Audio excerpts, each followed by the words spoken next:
topic for this week's Coffee with Colin is being open to new ideas, and the broad strokes background to this is I fell into the catering industry by mistake back in 1980 when I left school. I wanted to be a school teacher mainly because the hours are short and the holidays are long, but the man upstairs had a different plan, and I was thrust into the hospitality industry, which is famous for its long hours and short holidays.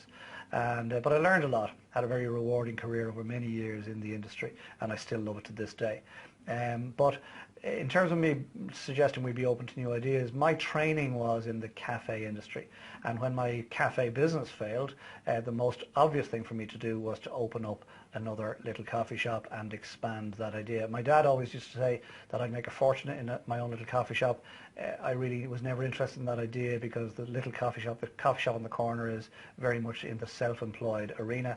I was never interested in being self-employed, very much interested in being in business, and there's a difference. We'll talk about that some other time. So when I started the little coffee shop idea, it was with a view to expanding it into a chain of little coffee shops, probably around a franchise model.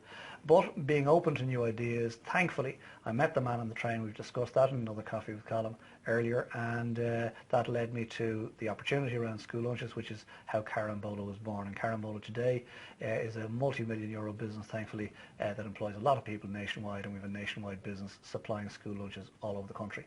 Very rewarding business and very positive and popular and profitable business, happy to say.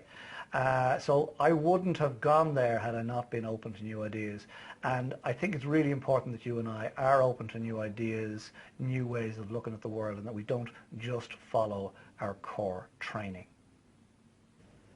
But there is a challenge to being open to new ideas, and that is for those of us that lack discipline. Let me call a spade a spade. The challenge with being open to new ideas, if we lack discipline, is that new ideas are bright and shiny. It's what I call the Magpie Effect. And there are people out there, and you probably know one or two of them out there, who are magpies. They've got the best idea since sliced bread today, and they run at it headlong for 6 or 8 weeks or 6 or 8 months. And then when it's not working, when they hit a wall, they sort of say, oh, do you know what? Oh, look at this over here. Here's another great idea. And they flit to the next great idea. And they don't bring that to fruition either because it gets tough. And they flit to the next great idea. And they spend their life flitting back and forth from one shiny thing to the next. And that's a challenge with being open to new ideas. So in terms of me saying you need to be open to new ideas, which I absolutely believe, you also need to be disciplined enough to figure out that the new idea that you've latched onto is one that you want the end result. If you extrapolate it out to a point of success, that you're happy with that, and then that you stick at it long enough to give it a very good chance of working, and that you don't simply throw in the towel and flit to the next shiny thing once the going gets tough, because, my friend, the going will get tough no matter what you do. So be open to new ideas, but certainly please do not be a magpie.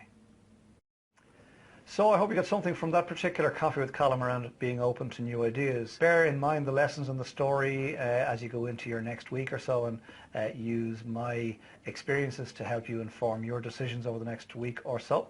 And then feel free to come back again next week for another Coffee with Colin, and we pick another topic to discuss over coffee. So in the meantime, enjoy the weekend, have a great week. Cheers.